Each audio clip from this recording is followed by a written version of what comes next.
Welcome to Gar's TV channel. So nandito na naman tayo para silipin naman natin ang estimated salary ng isang PBT member na si Peking Bombay Vlog. So ito mga lods ay isa ding charity vlogger.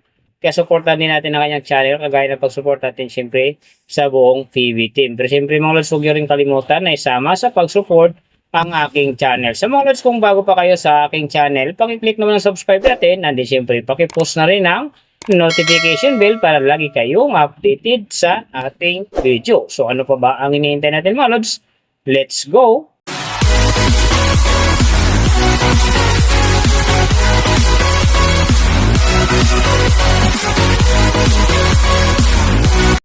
So mga lods, si Peking Bombay sa ngayon ay mayroon ng 158,000 na subscriber.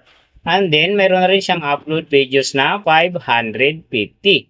So may total views naman siya ngayon na 20 million. And then yung account niya ginawa ito noong February 2, 2023. So doon naman sa kanyang total grade nakakuha siya ng C+. And then sa kanyang social blade rank naman nasa 426,112.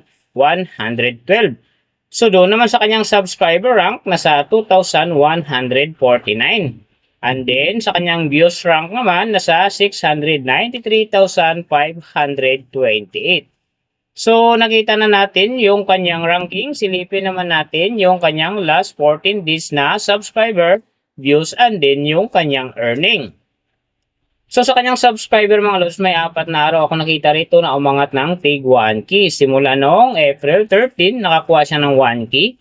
Nasundan ito ng April 15, nakakuha ulit siya ng 1K.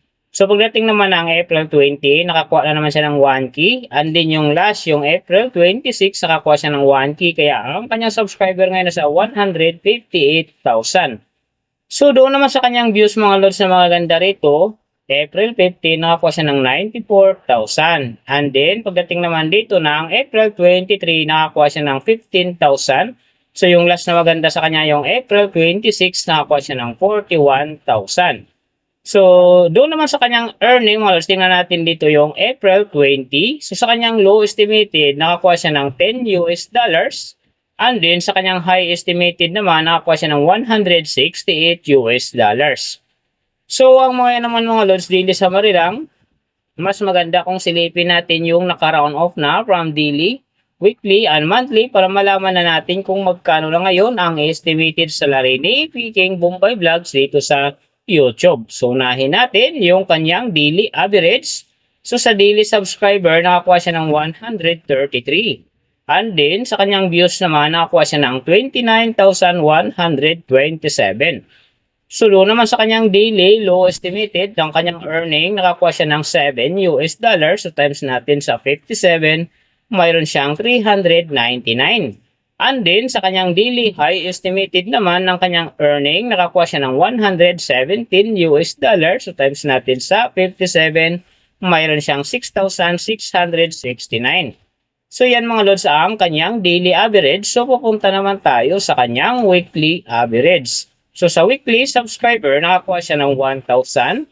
And then, sa kanyang views naman, nakakuha siya ng 110,607. So, doon naman sa kanyang weekly low estimated ng kanyang earning, nakakuha siya ng $28. So, times natin sa 57, mayroon siyang 1,596. And then, sa kanyang weekly high estimated naman ng kanyang earning, nakakuha siya ng $442. So, times natin sa 57, mayroon siyang 25,194. So, yan naman mga lods ang kanyang weekly average. So, pupunta naman tayo sa kanyang monthly average. So, sa monthly subscriber, nakakuha siya ng 4,000.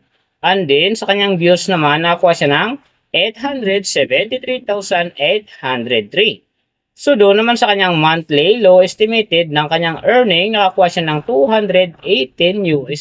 So, times natin sa 57, mayroon siyang 12,426. And then, sa kanyang monthly high estimated naman ng kanyang earning, nakakuha siya ng $3,500. So, times natin sa 57, mayroon siyang 199,500. So, yan naman mga lods, ang kanyang monthly average. And then, yung nababanggit ko rito or nakikita nyo is pawang estimated lamang yan nakabis lang tayo sa Social Blade website. Isang public website yan na kahit sino pwedeng mag-open para malaman kung magkano na ang estimated salary ng ating mga iniidolong YouTuber, vlogger, or influencer. And then mga lods, like kung sinasabi na laging natutupad dyan, yung low estimated kasi nga hindi talaga natin kayang i-demand sa ating mga viewers na wag mag-skip ng ads. Pero pwede pa rin naman yan maging times 2, times 3, or maging times 4 pa yan kapag ang isang vlogger nakapagpa-viral ng kanyang video.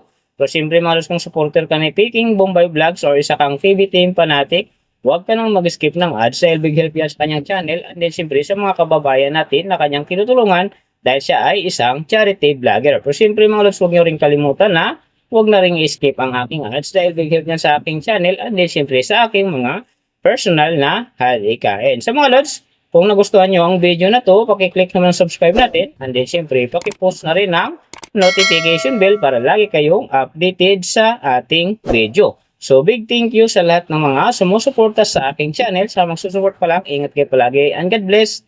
At sana gabayan kayo palagi ng Panginoon sa ginagawa niyo araw-araw. And then, siyempre, magtagumpay din kayo sa inyong mga pangarap. So, hanggang dito na lang. See you on my next video.